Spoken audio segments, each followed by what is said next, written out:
Hey everyone, Kyle once again, and welcome back to the next review in the Final Destination franchise for Halloween month. Now we get to the worst, in my opinion, the worst one in the franchise, in which it speaks for itself because it is the lowest rated critical wise in this franchise. And with this, but at the same time, it sucks because this film made the most money. Is the highest grossing one in the franchise. Sad to say, but yeah, Fraser, the worst one has to be the best one, the highest grossing one in the franchise.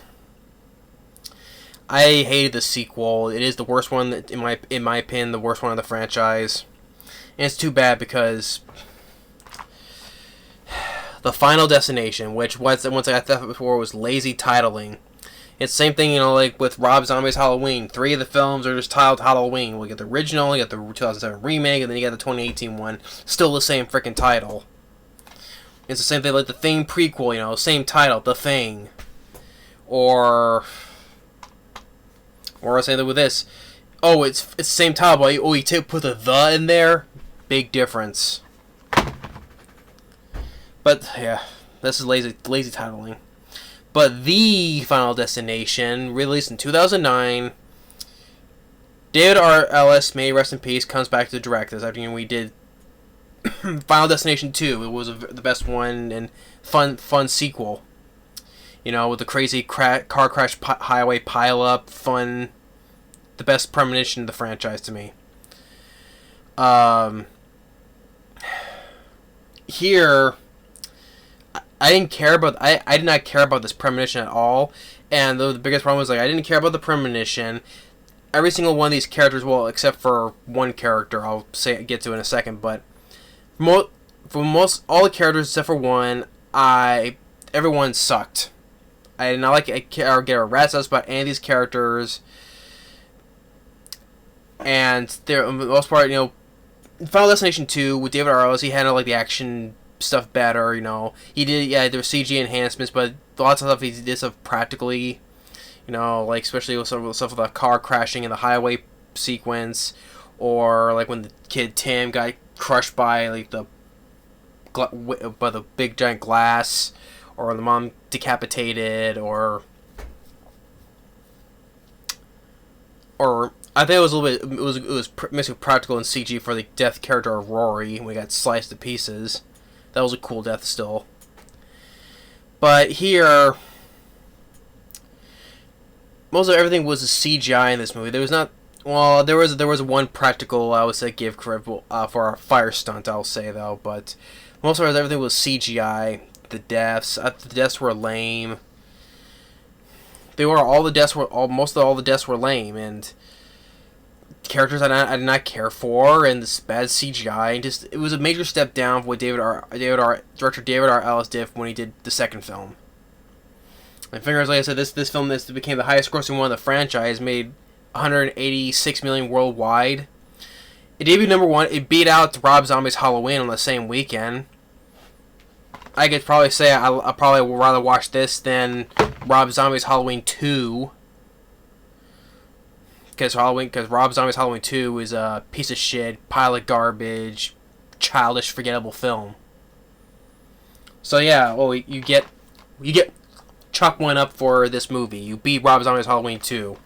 Big deal. But these characters, and also, not only box office wise, it made the most money in this franchise, but critical wise, no. This film is, of all the films, this was the worst reviewed one in the franchise. Has a 20% Rotten Tomatoes, has a 5.2 on IMDb, is the lowest rated one on both levels in the franchise. And of course, this film was made for the 3D, hence why there's a lot of bad CGI, because it's done for the 3D effect.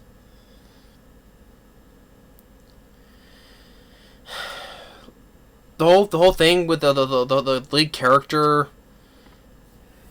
named Nick, played by Bobby Campo, they're at the NASCAR racetrack, which I have is called McKinley Speedway. Of course, the name McKinley, that was named after the previous character in Final Destination 3, Ian McKinley, played by was it Chris Lemich? Yeah, crushed by the falling sign. Yeah, and this takes place 8 years after the first three, yeah, the three films. 8 years.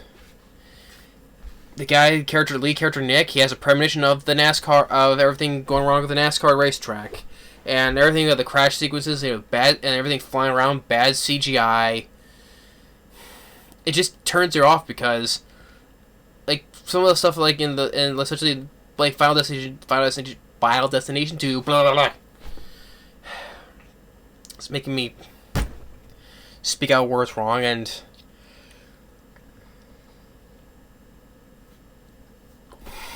that's another thing this film makes me want to. It literally wants me to fall the fucking sleep, basically. God. And the thing, this film was just boring.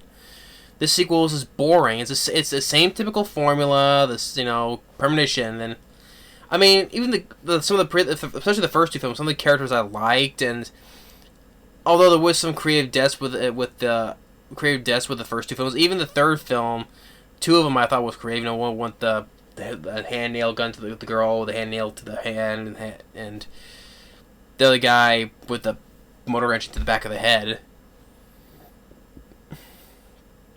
But here, the deaths in this film are nothing. They were mostly all lame, and like I said, the bad CGI of the premonition was just bad. It's too bad because we could have actual practical car flips and like compared to the highway sequence in the second film, and things thrown in at us because it's for the 3D effect.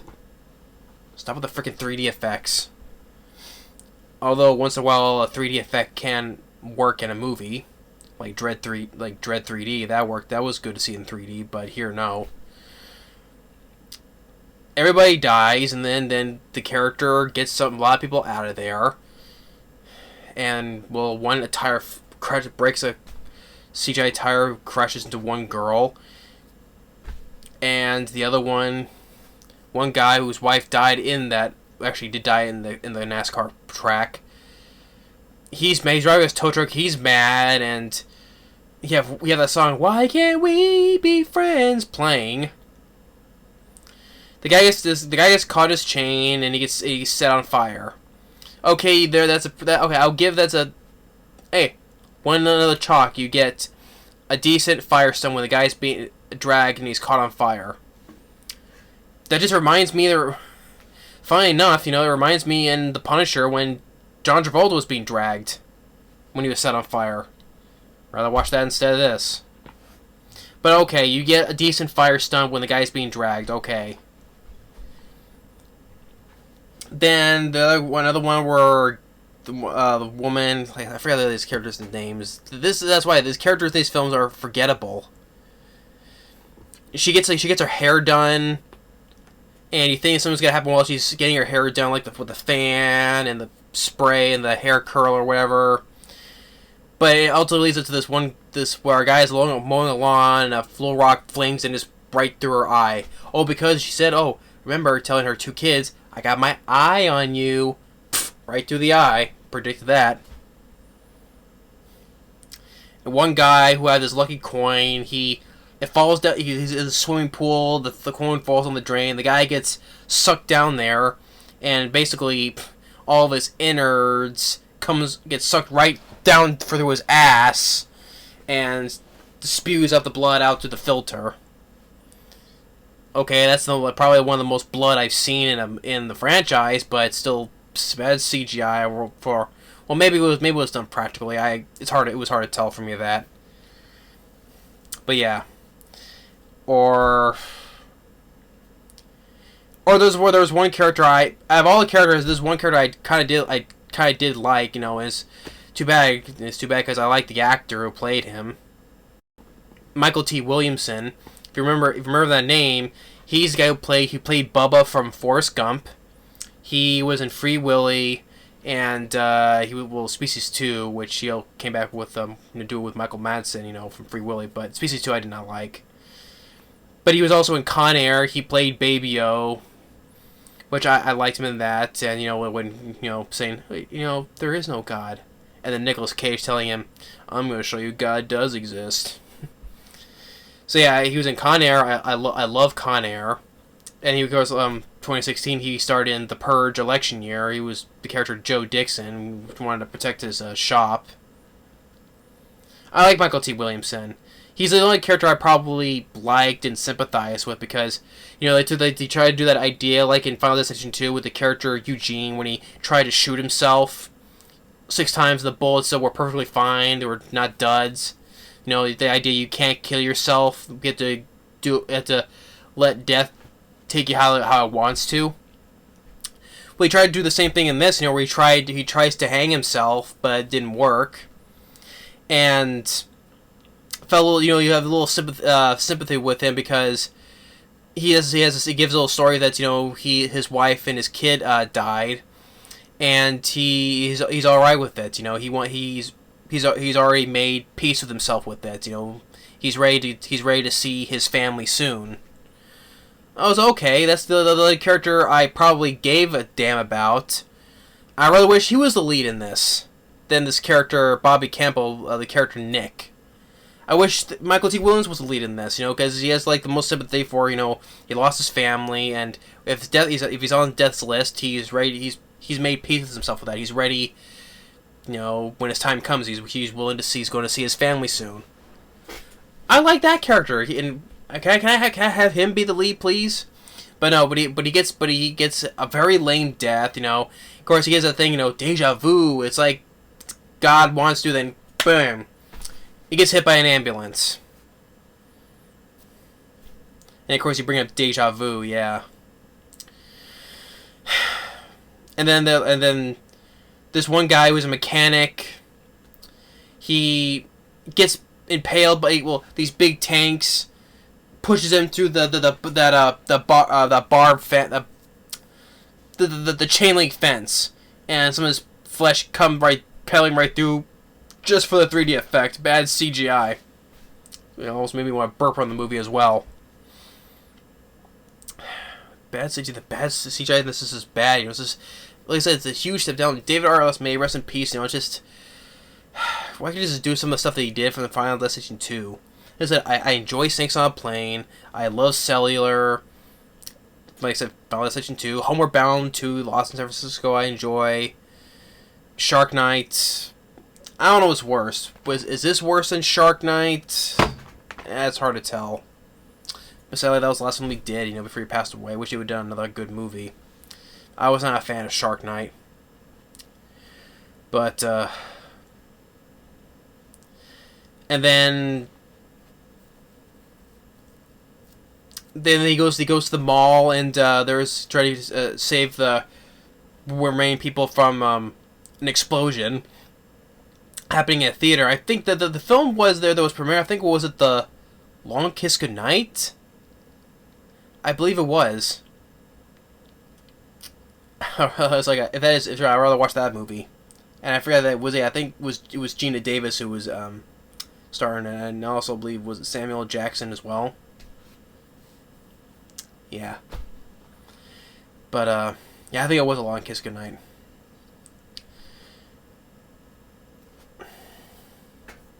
Now I just want to make sure now.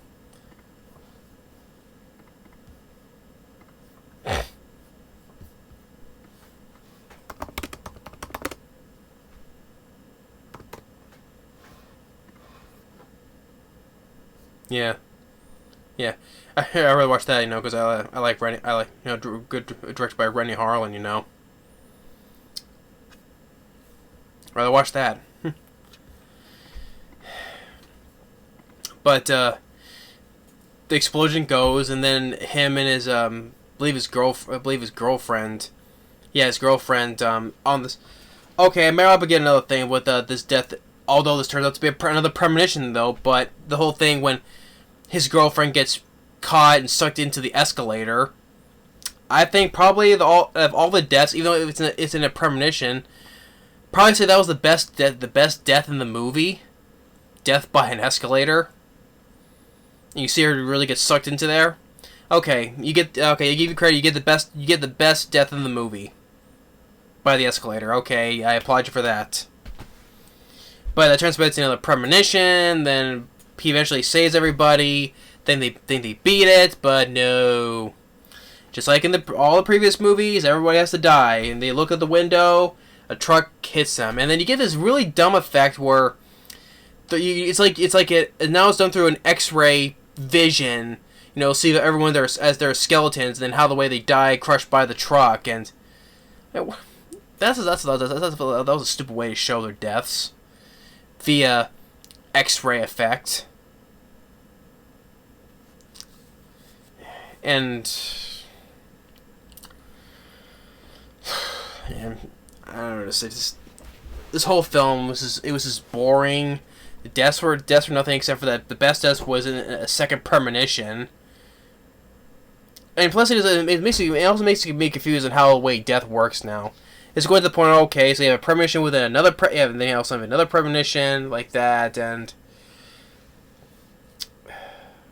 you can't just make a. It follows the same formula. Everybody dies no matter what. Like I keep on saying. It would be nice to have at least someone survive this whole thing and don't have to deal with it anymore, but can't do that. Can't do that. But I wish I really rather have Mykelti T Williamson be the lead, because he was the only character I liked. All the deaths were lame. And of course, like say, bad CGI. The premonition of the NASCAR sequence did not care for at all. Like I said, this group of characters is the worst in this franchise. I did not care about a single one except for Mykelti T Williamson. Well, I forgot to mention there was one driver who survived that NASCAR thing. He's in a big cast and he's trying to get away from the hospital, but a whole medical tub just falls right on top of him. That was another lame death as well. You get a decent fire stunt when the guy is being dragged by in his tow truck. Decent stunt work, okay. The best death there was in the second premonition of the escalator. That was it. And you get a stupid ending with how they're all like in X-ray vision, how they die from the truck getting hit. And they said the done for 3D effects is stupid, and it was just bad. What makes it the bad CGI was just made it worse. Yeah, I hated this. This sequel is definitely the worst one in this franchise. Lazy titling. And I'm sorry, and David R. Ellis it was a big step down from Final Destination 2 for what he did. So I'm just gonna end it here because I don't need to go on with this. Most of the thing about this film sucked. So,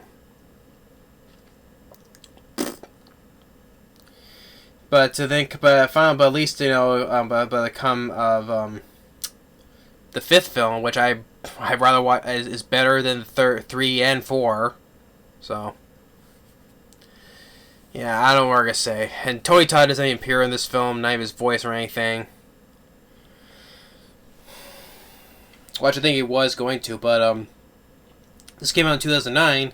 In 2009, Tony Todd was voiced in Transformers: Revenge of the Fallen. Probably because of that, why he didn't do this one. Which I would not see him in this film. I'd rather watch his performance as that Evil Prime one in Revenge of the Fallen. So I like Tony Todd, but I'm glad. Well, I'm glad he's on this one because otherwise it would have been a waste of him. But it would have been a nothing cameo anyway. Yeah. So the Final Destination sucked. Worse than one in the franchise, in my opinion, though. But I'm sure some people would agree with that. No. But anyway. So thanks for watching, and stay tuned for the last one in the franchise, which I think is better than 3 and 4. And I think it's yeah. So stay tuned for my review of the fifth one, and we'll see you later. Bye bye.